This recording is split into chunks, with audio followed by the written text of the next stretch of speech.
Hello YouTube Pipers, Double O Pipe here, aka Rick. I have my Medico VFQ,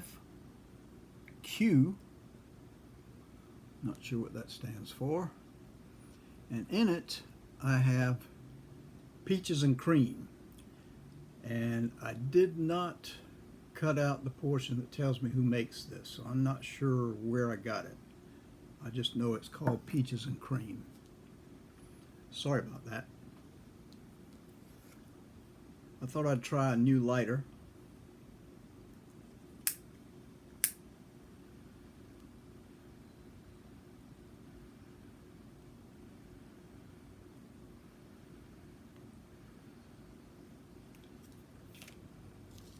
The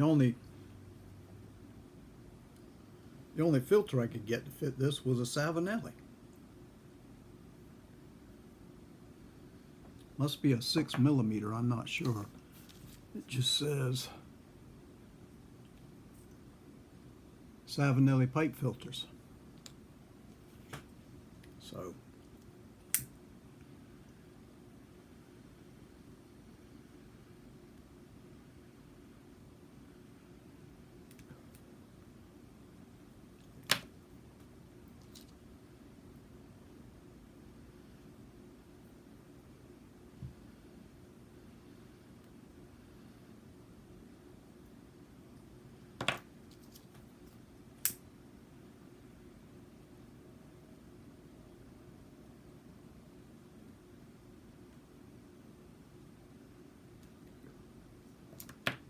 I'm not sure if this is one of the pipes that Paladin Piper sent to me or not.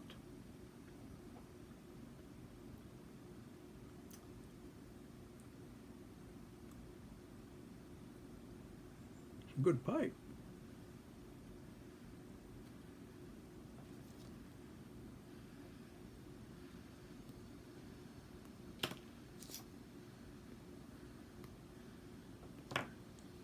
If I were a good pipe smoker, it'd probably be even better.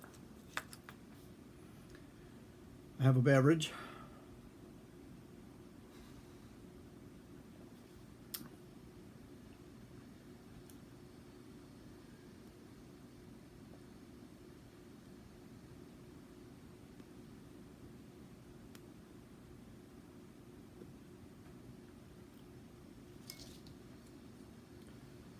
I think I have begun to enjoy the name Codger attached to me.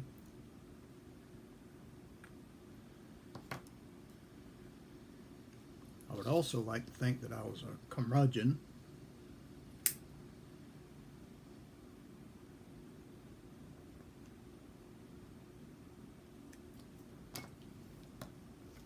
But I'm not sure if I fit that definition. If anybody could let me know, I'd appreciate it.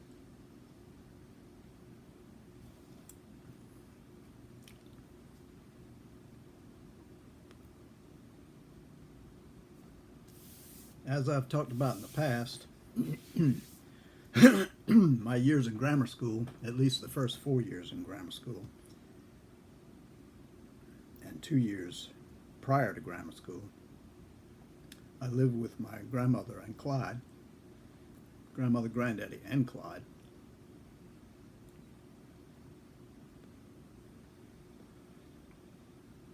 And we lived down the street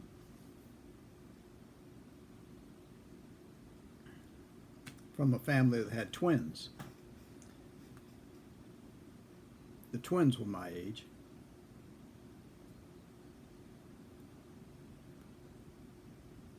And I used to go down and play with them all the time. They were about 1, 2, 3 houses. 3 houses down from my grandmother's house.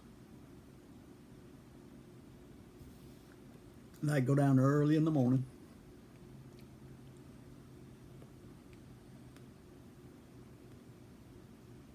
And come back in the evening. Well, probably, well, no, because my grandmother worked too. I don't know. Kind of vague on that.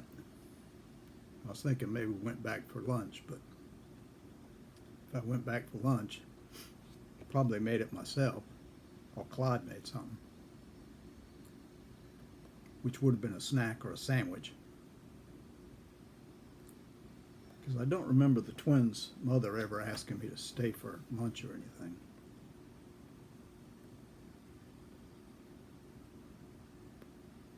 I recently found out that one of them passed away. We lost contact when we went to high school. They moved. I never saw him again. Always wanted to see him again, but I never did. Then recently on Facebook, I found somebody that had known them, and one of them had passed away, and the other one lives up in Pennsylvania somewhere, so doubt that I'll ever see her again. So we were the same age. We were 4 weeks apart. My birthday was the 14th of February, and theirs was the 28th of February. And we always talked about what if they had been born on leap year and they had been born on the 29th. That's a heck of a mess right there, isn't it? Every 4 years you get a birthday.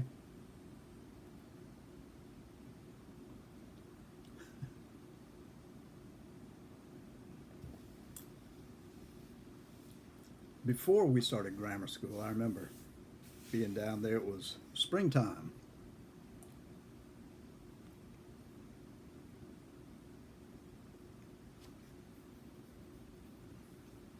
And being new to the world, because what, 5 years old, that's pretty new to the world. Somebody talked about four-leaf clovers. And there were bees buzzing around through these little buds that were up on top of the four-leaf clovers. Or the clover patch. It wasn't. We had to search for a four-leaf clover.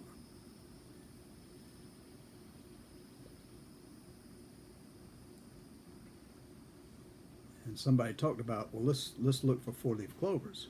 One of the girls did. I can't remember which one. So we got down on our pudgy little hands and knees and began a searching. One of the twins yelled over, "I found one." So I said, "Let me see it." They showed it to me, and all the others that I had been seeing were 3 leaves. And hers was definitely 4 leaves. So I said, now I know what I'm looking for. I'd never seen a 4-leaf clover, so I knew. So I gave it back to her and got down on my hands and knees again and just crawled and looking, moving them about. And the other twin said, "I found one." And I said, "Well, I haven't found one yet." So I started looking again, looking, bees buzzing by us. We weren't worried about the bees, though, because we weren't bothering them. They didn't bother us. But all of a sudden, I felt a sharp pain on the back of my leg back here. Of course, in those days, I think I was wearing shorts. Must have been.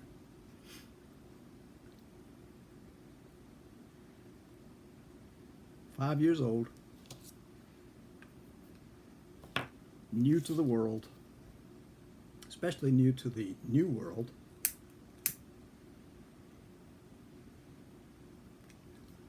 Because it had only been a year and a half before that we had come over from England. And my grandmother in England was a very strict religious woman.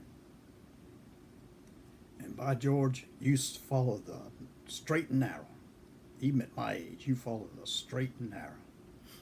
I remember, I don't remember this, Dad told me, that they took me to a movie. I think he said it was the Picture of Dorian Gray. He liked that movie.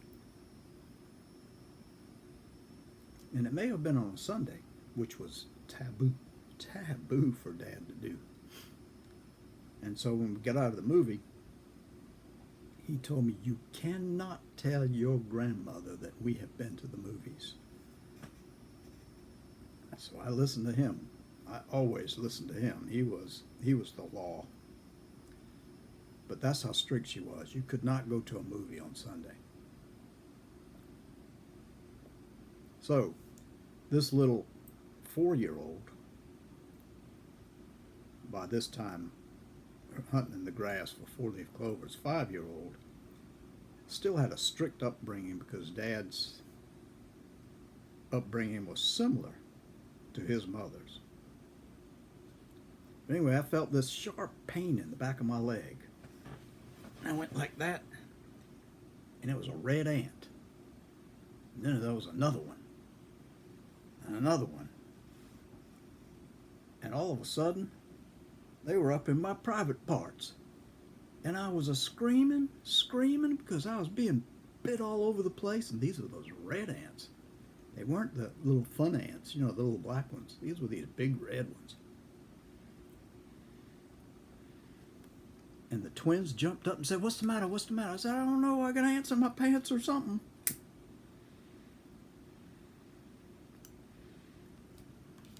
They looked at me, and crawling up my leg were all these ants up in my shorts, just a pinching and a biting away. And I was screaming and yelling, and their mother came running out. She said, "Take off your pants so we can get at them." I said, "I'm not taking off my pants in front of you people." So she came over there to grab my pants and jerk them down, and I started running. I ran all the way down the road to my grandmother's house. And she was at home, and she said the same thing. "Pull off your pants so I can get at those things." So there it was different because she was family. So anyway, I think she put me in the tub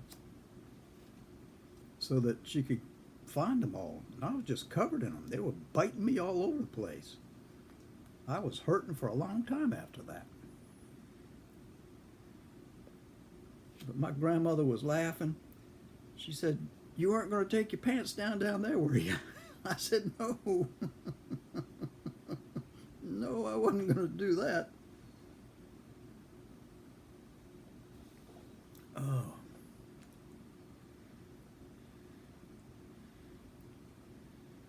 Never did find a 4-leaf clover.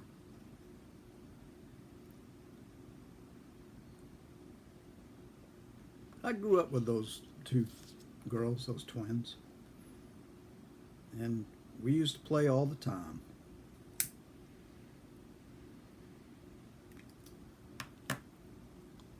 Clyde used to play with their brother.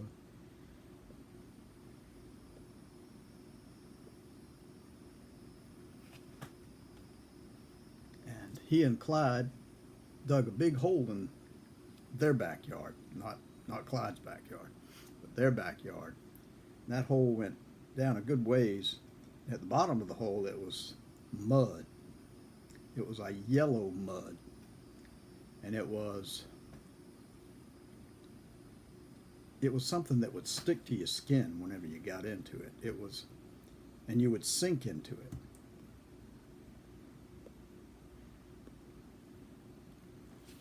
And they were just getting on that bank on the side and jumping into that to see how deep they could go in the mud with the weight of their bodies from up on top of the hill, on top of the hole.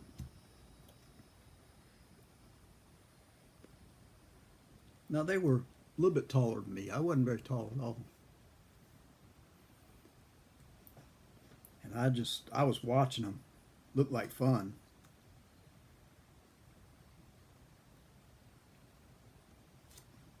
And Clyde said, come on, jump in." I said, "No, I don't think I want to. My mama will whoop my pants if I get dirty like that."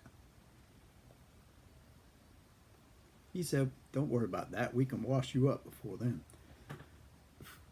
So, with a smile and a twinkle in his eye, he kept saying, "Come on, jump on in. It's fun." And every time they jump in, it goes splork, and they'd sink up to their thighs. And the more they did it, and the more fun they looked like they were having, the more I wanted to do it. Now the hole, I would say that if I were standing on it and it were firm, my head would have been here at the edge of the hole. But when you'd go into it, that mud was so, it wasn't a dense, heavy mud. It was slippery and sloppy mud so that you would sink down into it. And it didn't look too bad when they were in it because, like I said, it only came up to their thighs. So Clyde kept egging me on, and I said, "Well, you sure it'll be okay?" He said, "Yeah, we'll clean you up. Don't worry about it." So I said, "Okay, here I come." And I jumped off the side. Before I jumped off, he said, "Now, when you jump, you got to make yourself straight and rigid so that when you hit, you'll go into the mud." I said, "Okay."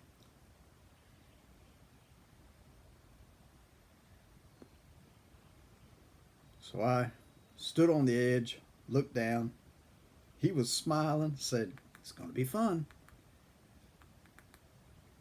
And he said, "Wait a minute.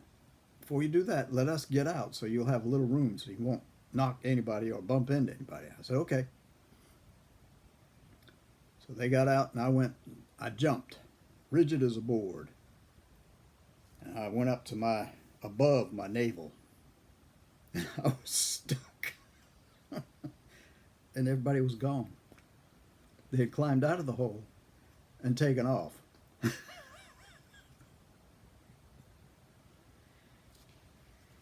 there I was, stuck in this mud.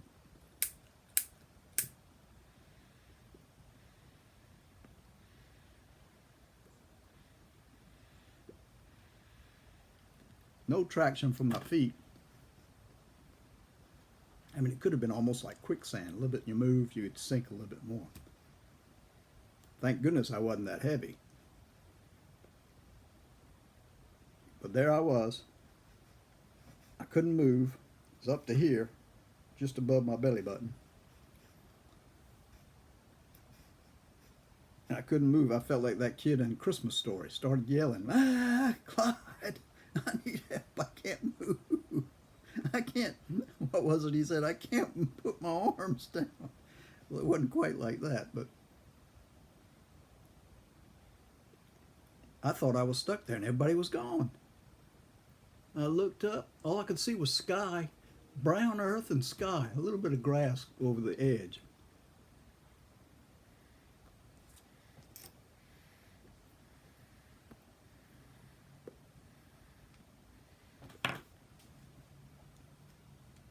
So there I was,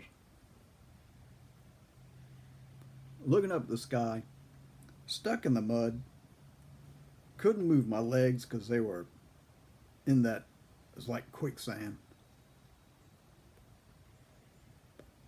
And my uncle had left me.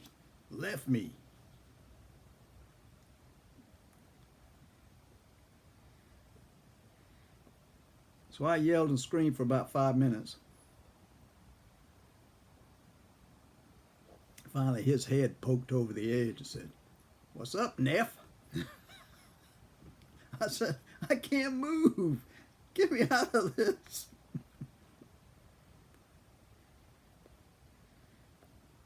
So then the other boys that were jumping in there with him came around and said, "Oh, look at you. You're caught."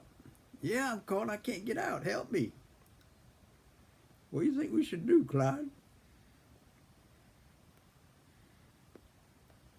Clyde said, "Well, I guess we're responsible for him. We better get him out, I guess." So he said, "Hold my legs and I'll grab him." So he leaned over and said, "Grab my hands." I grabbed his hands, and it took him a little bit to get that suction, had me in there pretty good.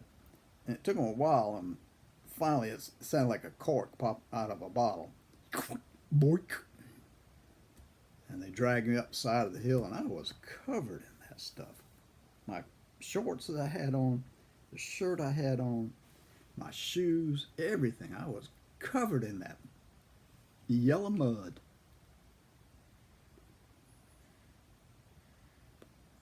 So I said, Clyde, I got to clean up. He said, yeah, we'll get to it. I said, I got to clean up now.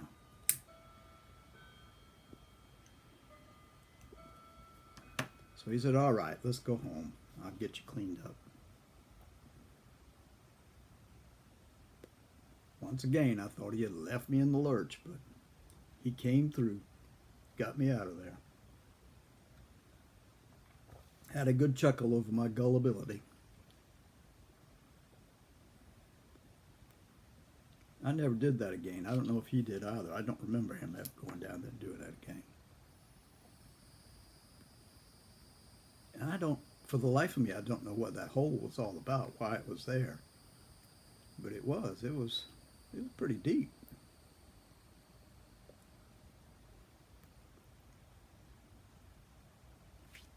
Kids, what you gonna do?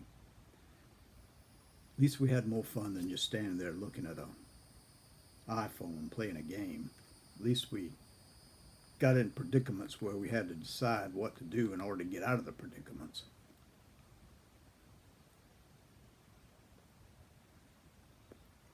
Yeah, I was very sad to hear that my friend had passed away. I always hoped I'd get to see them again. And I wouldn't have a clue where to look in Pennsylvania for the other twin. Used to think Facebook was help with that. Now on Facebook I did find my old roommate from Air Force days in Panama City, Florida.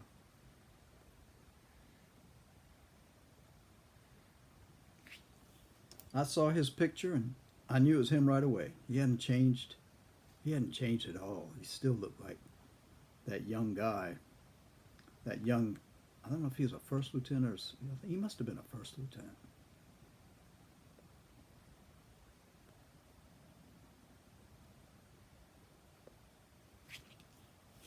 We had some good times together too. I enjoyed my time in Panama City until I was foolish enough to get married. Well, I've just been rambling on here. I know you guys are tired of this. I don't really taste anything with this peaches and cream.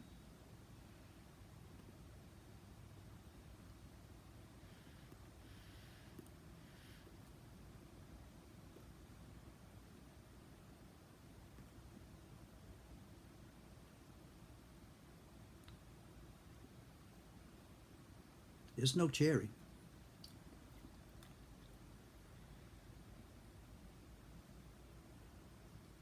Might be a hint of peach in there.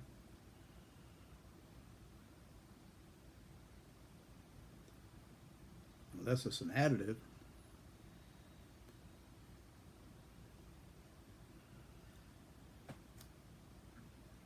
Because I don't know what the individual tobaccos are.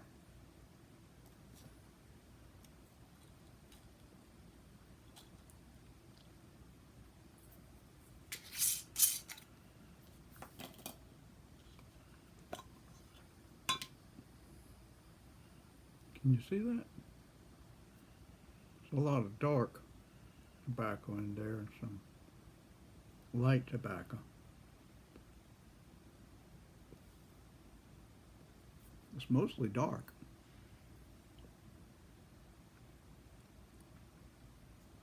But I might be fooling myself, but I do taste peach.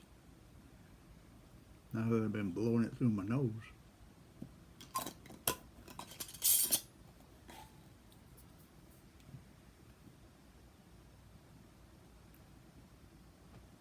Definitely, definitely.